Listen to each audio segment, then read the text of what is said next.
A través del túnel. Cuento, texto completo. Doris Lessing. La primera mañana de vacaciones, mientras se dirigía a la costa, el chico inglés se detuvo en una curva del camino y miró hacia abajo, hacia la cala salvaje y rocosa, y después hacia la testada playa que tan bien conocía de los años anteriores. Su madre caminaba delante de él, con una colorida bolsa de rayas en la mano. El otro brazo, que se balanceaba relajado, se veía muy blanco bajo el sol. El muchacho observó el brazo blanco y desnudo, y dirigió la mirada, que ocultaba un gesto de desaprobación, hacia la cala y después de nuevo hacia su madre. Ella, al notar que no iba a su lado, giró sobre sus talones. «Oh, ¿estás ahí, Jerry?», dijo. Lo miró con impaciencia y después le sonrió. «¿Es que no quieres venir conmigo, cariño? ¿Preferirías?». Frunció el entrecejo, se quedó preocupada por las diversiones que su hijo estaría anhelando en secreto, diversiones que ella ni siquiera había imaginado, por un exceso de ajetreo o por descuido. Ya estaba hecho a esa ansiosa sonrisa de disculpa. El arrepentimiento lo empujó a correr detrás de ella. Y sin embargo, mientras corría, volvió la mirada por encima del hombro hacia la cala, y durante la mañana, mientras jugaba en la playa resguardada, había estado pensando en ella. A la mañana siguiente, cuando llegó la rutinaria hora del baño y del sol, su madre le dijo: «Estás cansado de la playa de siempre, Jerry. ¿Te gustaría ir a algún otro lugar?». «Oh, no», respondió él al instante, con una sonrisa que obedecía a ese inagotable empuje de arrepentimiento, una especie de gesto caballeroso. Aún así, al descender por el camino junto a ella, se le escapó: «Me gustaría ir a esas rocas de allí abajo y echar un vistazo». Ella concedió toda la atención de que fue capaz a esa idea. Era un lugar de aspecto salvaje y no había nadie allí, pero dijo: «Por supuesto, Jerry. Cuando te canses de estar allí, vienes a la playa grande. O ve directamente al pueblo, si lo prefieres». Se fue, con aquel brazo desnudo que se balanceaba, ahora ligeramente enrojecido por el sol del día anterior. Y Jerry estuvo a punto de correr detrás de ella porque se le hacía insoportable el hecho de que se fuera sola. Pero no lo hizo. Ella pensaba: «Por supuesto que es lo bastante mayor para estar a salvo sin mí. Lo he tenido muy atado. No tiene que sentirse obligado a quedarse a mi lado. Debo ser prudente». Era hijo único, tenía 11 años. Ella era viuda. Estaba decidida a no ser posesiva ni a mostrarse falta de dedicación. Se marchó preocupada hacia la playa. En cuanto a Jerry, una vez que vio que su madre había llegado a la playa, inició el descenso hacia la cala. Desde donde estaba, en lo alto, por encima de las rocas de color marrón rojizo, la costa era un cucharón verde azulado en movimiento, ribeteado de blanco. Al descender, vio que se extendía en pequeños promontorios y ensenadas de roca abrupta y afilada, y el vigor y chapoteo de la superficie se teñían de morado y azul oscuro. Finalmente, cuando descendió los últimos metros, entre resbalones y rasguños, divisó una orilla de olas blancas y el movimiento superficial y luminoso del agua sobre la arena blanca y, más allá, un azul intenso y puro. Corrió en línea recta hacia el agua y empezó a nadar. Era un buen nadador. Pasó rápido por encima de la arena reluciente, por encima de una zona donde las rocas yacían bajo la superficie como monstruos desvaídos, y entonces se encontró en el verdadero mar, un mar cálido donde las frías corrientes irregulares sacudían sus piernas desde las profundidades. Cuando llegó lo bastante adentro para volver la vista atrás y ver no solo la pequeña cala sino más allá del promontorio que se alzaba entre esta y la playa grande, se quedó flotando y buscó con la mirada a su madre. Allí estaba, una mancha amarilla debajo de una sombrilla que parecía la cáscara de una naranja. Nadó de vuelta a la costa, aliviado al cerciorarse de que estaba allí, aunque fuera sola. Junto a un pequeño saliente de tierra en el que la cala limitaba con el promontorio, había un grupo de rocas. En ellas, algunos muchachos estaban quitando la ropa. Corrieron desnudos y se arrojaron al agua desde las rocas. El chico inglés nadó hacia ellos, pero se mantuvo a la distancia de un tiro de piedra. Eran gente de aquella costa, lucían un bronceado intenso y hablaban una lengua que no comprendía. Estar con ellos, ser uno de ellos, eso era lo que ansiaba con todas sus fuerzas. Se acercó a nado un poco más, se volvieron y lo observaron con los ojos oscuros entrecerrados, en señal de alerta. Entonces uno le sonrió e hizo un gesto. Era suficiente. En un minuto llegó nadando y ya estaba en las rocas junto a ellos, con una sonrisa nerviosa, de súplica desesperada. Lanzaron alegres gritos de saludo, y después, dado que aún conservaba esa incomprensible sonrisa nerviosa, se dieron cuenta de que era un extranjero que se había alejado de su playa y se olvidaron de él. Pero estaba contento. Estaba con ellos. Comenzaron a tirarse de cabeza una y otra vez desde un punto elevado a una poza de mar azul entre rocas abruptas y afiladas. Después de zambullirse y salir de nuevo a la superficie rodeaban el escollo a nado, volvían a trepar y esperaban turno para lanzarse otra vez. Eran mayores, para Jerry, hombres. Se lanzó al agua y ellos lo observaron, y cuando nadó para volver a guardar turno, le hicieron sitio. Se sintió aceptado y se lanzó de nuevo, concentrándose, orgulloso de sí mismo. El mayor de los muchachos no tardó en prepararse, se tiró al agua y no salió. Los otros seguían en su sitio y miraban. Después de esperar a que apareciera el impecable rostro bronceado, Jerry lanzó un grito de alarma, lo miraron con despreocupación y volvieron la vista al agua. Después de un buen rato, el chico salió del otro lado de una gran roca oscura, soltando el aire de los pulmones con un jadeo y un chillido de triunfo. De inmediato, los otros saltaron. En un momento, la mañana parecía repleta de muchachos parlanchines, al siguiente instante, el aire y la superficie del agua estaban vacíos. Pero a través del intenso azul podían verse las oscuras siluetas que se movían y avanzaban. Jerry se zambulló, a la caza de la especie de nadadores subacuáticos, vio una pared rocosa negra que se cernía sobre él, la tocó y salió de inmediato a la superficie, donde la pared era una pequeña barrera por encima de la cual se podía mirar. No había nadie a la vista, debajo de él, en el agua, las tenues siluetas de los nadadores habían desaparecido. Entonces un muchacho, y después uno tras otro, aparecieron del lado más apartado de la barrera rocosa, y Jerry entendió que la habían atravesado por alguna brecha o un agujero. Se sumergió otra vez. No podía ver nada en el agua salada, que les cosía, salvo la roca lisa. Cuando salió a la superficie todos los muchachos estaban en la roca desde donde se lanzaban, preparándose para repetir la hazaña. Y en ese momento, presa del pánico ante la posibilidad de fracaso, gritó, en inglés: «¡Miradme! ¡Mirad!». Y comenzó a chapotear y a dar patadas en el agua como un perro tonto. Ellos miraron hacia abajo, serios, con el entrecejo fruncido. Conocía ese gesto. En los momentos de fracaso, cuando hacía el payaso para llamar la atención de su madre, ella lo recompensaba precisamente con esa severa e incómoda inspección.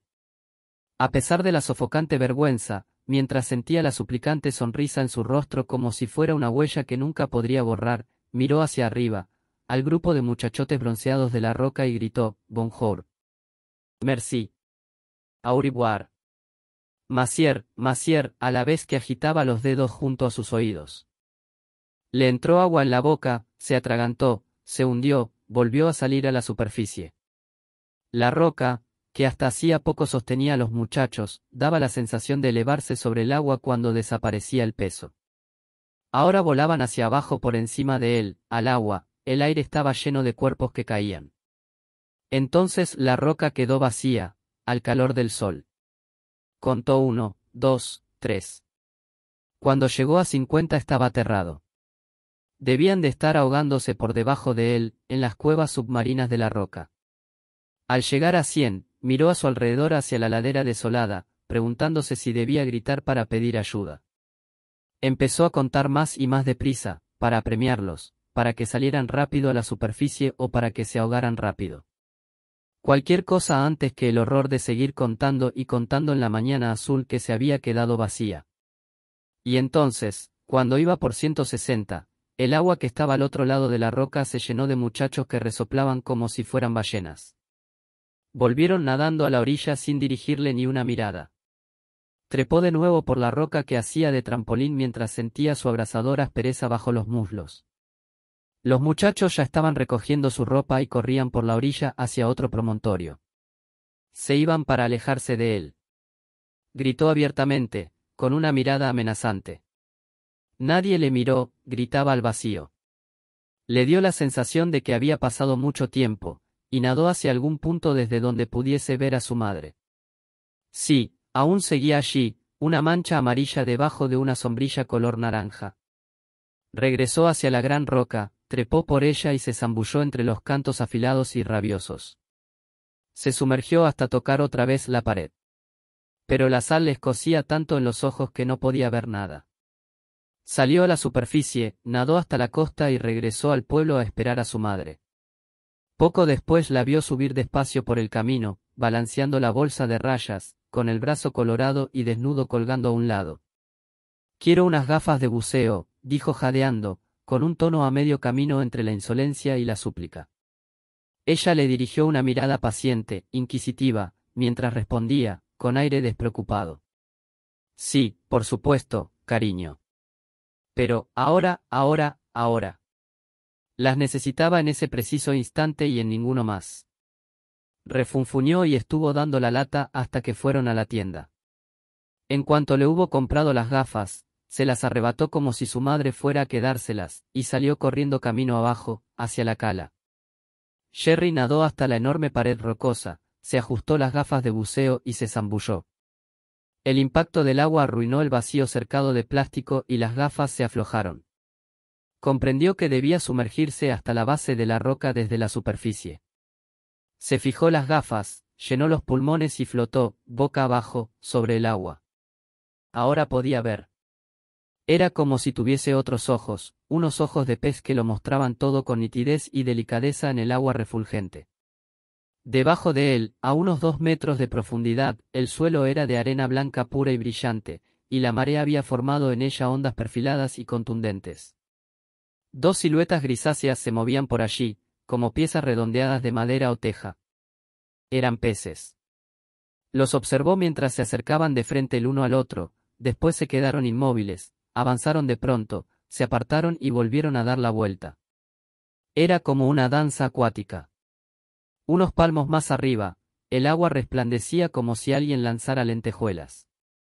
Peces de nuevo, un sinnúmero de pececillos del tamaño de su uña iban a la deriva, y durante un instante sintió su ligero roce en las extremidades.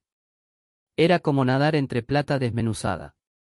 La enorme roca que los muchachos habían atravesado nadando se alzaba contundente sobre la blanca arena, negra, con algunas yerbas verdosas en lo alto. No alcanzaba a ver en ella ninguna brecha. Se sumergió hasta la base. Subía una y otra vez, se llenaba de aire los pulmones y volvía a sumergirse. Una y otra vez tanteó la superficie de la roca, sintiéndola, casi abrazándola en su necesidad desesperada de encontrar la entrada.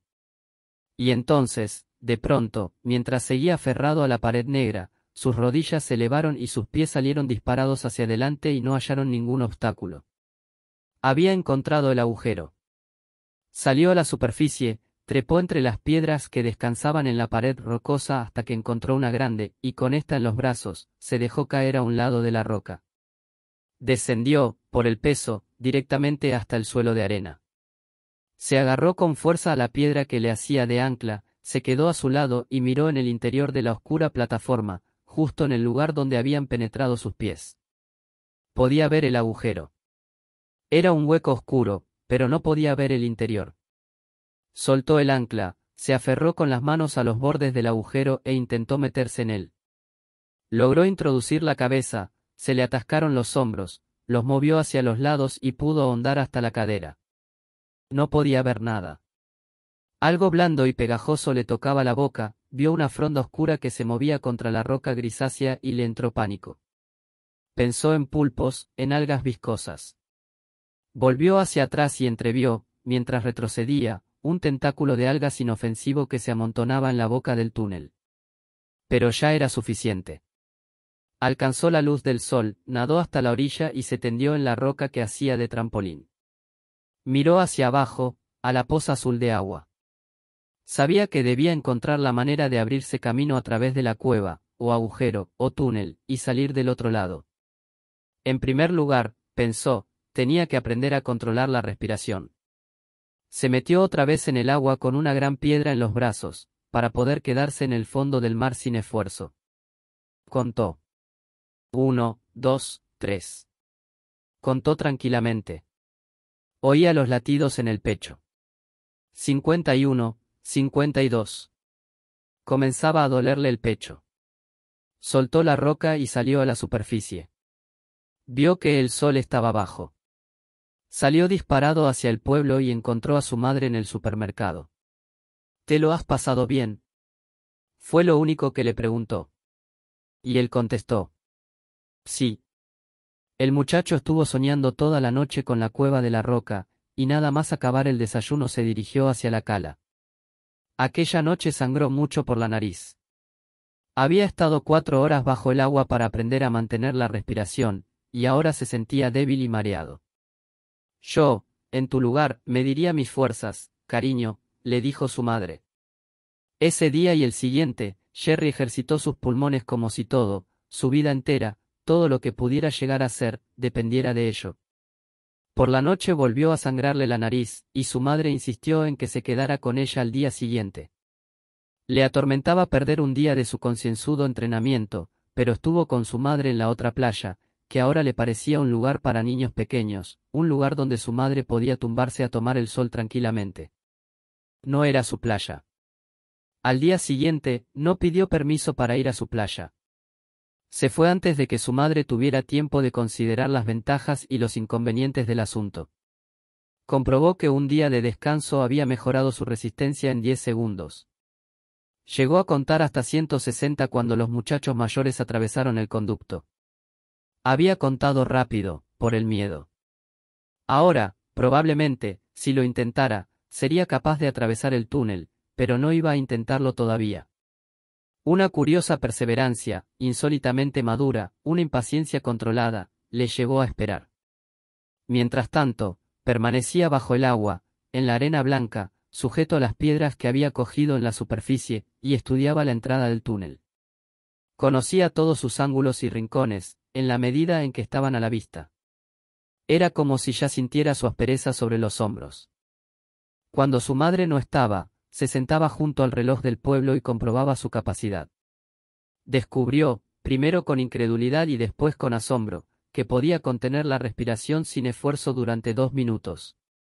Las palabras, 2 minutos, que el reloj acreditaba, lo acercaban a la aventura que para él resultaba tan necesaria. Una mañana, su madre le dijo de pasada que debían regresar a casa al cabo de 4 días. Decidió que lo haría el día antes de partir. Lo haría aunque muriera en el intento, se dijo a sí mismo en tono desafiante. Pero 2 días antes de marcharse, una jornada triunfal en la que había sumado 15 segundos más a su cómputo, sangró tanto por la nariz que se mareó y tuvo que tumbarse rendido, como una mata de algas, sobre la gran roca, mientras observaba la espesa sangre que corría y goteaba lentamente hasta el mar. Se asustó. ¿Y si se mareaba en el túnel? ¿Y si moría allí, atrapado? ¿Y sí? Le daba vueltas la cabeza bajo el tórrido sol y estuvo a punto de rendirse. Pensó en regresar a la casa y acostarse, y el próximo verano, quizá, cuando contara con 1 año más a sus espaldas, entonces atravesaría el túnel.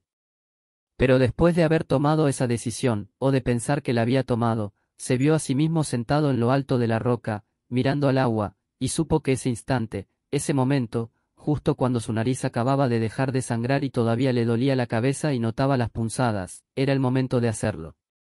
Si no lo hacía entonces, no lo haría nunca. Temblaba de miedo por si no lo hacía, y temblaba de espanto ante el larguísimo túnel bajo la roca, bajo el mar. Incluso a la luz del sol, la pared rocosa parecía muy ancha y profunda, toneladas de rocas ejercían presión en el lugar al que él se dirigía. Si moría, permanecería allí hasta que un día, quizá hasta el próximo verano, los muchachos mayores encontrasen el acceso bloqueado. Se puso las gafas, se las ajustó y comprobó que no entrara aire. Le temblaban las manos. Luego eligió la piedra más pesada que pudo cargar y se deslizó por el borde de la roca hasta que la mitad de su cuerpo se introdujo en el agua fría, acogiéndolo, y la otra mitad quedó al sol. Dirigió la mirada al cielo despejado, se llenó los pulmones de aire 1 vez, 2 veces, y se sumergió rápidamente hasta el fondo con ayuda de la piedra. La soltó y empezó a contar. Se agarró a los bordes del agujero y penetró en él, moviendo los hombros en cuanto recordó que debía hacerlo, sacudiendo las piernas para avanzar. Pronto estuvo bien adentro. Se encontraba en un pequeño agujero lleno de agua verde amarillenta. La pared del techo era rugosa y le arañaba la espalda. Se impulsó hacia adentro con las manos, rápido, rápido, y usó las piernas a modo de palanca. Su cabeza chocó contra algo, un punzante dolor lo dejó aturdido. 50, 51, 52. No había nada de luz, y era como si el agua descargara sobre él todo el peso de la roca. 71, 72. No notaba ninguna molestia en los pulmones. Se sentía como un globo inflado, sus pulmones estaban ligeros y relajados, pero sentía latidos en la cabeza. Notaba todo el tiempo encima de él la presión de la roca, que era rugosa y a la vez viscosa. Pensó otra vez en los pulpos y se preguntó si habría algas en las que pudiera quedarse enredado. Dio una patada de pánico, convulsa, hacia adelante, agachó la cabeza y nadó. Sus pies y sus manos se movían con libertad, como si estuviera mar adentro. El agujero debía de haberse ensanchado. Pensó que estaba nadando muy rápido, y tenía miedo de golpearse la cabeza si el túnel se estrechaba de repente. 100, 101. El agua se iluminaba. Sintió la victoria. Comenzaban a dolerle los pulmones. Unas cuantas brazadas más y estaría fuera. Contaba frenéticamente, llegó a 115 y luego, al cabo de un rato, repitió 115. A su alrededor el agua era del color de una esmeralda. Entonces vio, por encima de su cabeza, una grieta que se abría en la roca.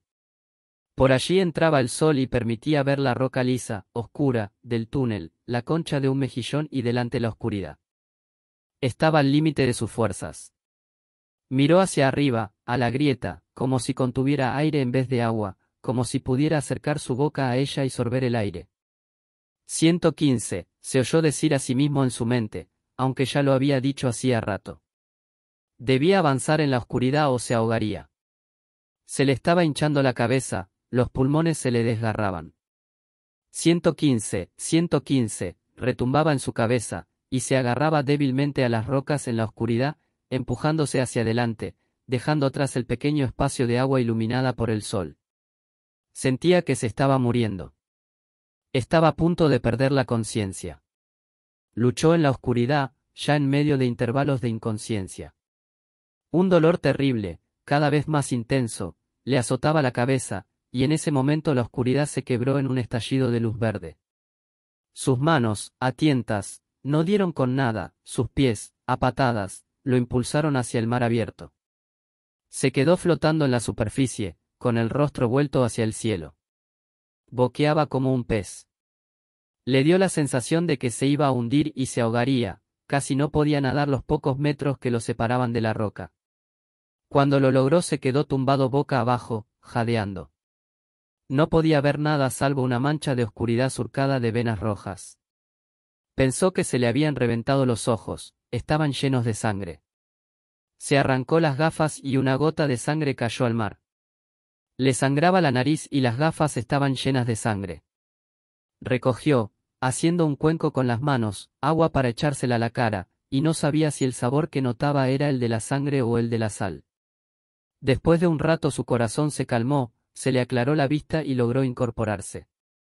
Podía ver a los muchachos del pueblo zambulléndose y jugando a unos cientos de metros de allí. No quería estar con ellos. No quería otra cosa que volver a casa y tumbarse. Al cabo de poco rato, Jerry nadó hacia la orilla y subió lentamente por el camino hacia la casa. Se echó en su cama y se quedó dormido, y se despertó al oír pasos fuera. Su madre regresaba. Se precipitó al cuarto de baño, pensando que ella no debía verlo con restos de sangre, o de lágrimas, en la cara. Salió del baño y se encontró con su madre cuando entraba en la casa, sonriente, con los ojos iluminados. ¿Te lo has pasado bien esta mañana?, le preguntó, mientras apoyaba un instante la mano sobre su hombro moreno y cálido. Oh, sí, gracias, respondió él. Estás un poco pálido. Y luego dijo, en tono cortante y angustiado, ¿con qué te has golpeado la cabeza? Oh, es solo un golpe, le contestó. Ella lo miró más de cerca. Él estaba tenso, tenía los ojos vidriosos. Ella se inquietó. Y entonces se dijo, oh, no es para tanto. No puede ocurrirle nada. Nada como un pez. Comieron juntos. Mamá, le dijo, puedo aguantar debajo del agua 2, 3 minutos. Le salió de dentro de pronto. Ah, sí, cariño, contestó ella. Bueno, no deberías pasarte. Me parece que ya está bien de nadar por hoy. Estaba lista para una disputa de voluntades, pero él cedió al instante. Ir a la cala ya no tenía la más mínima importancia. Fin.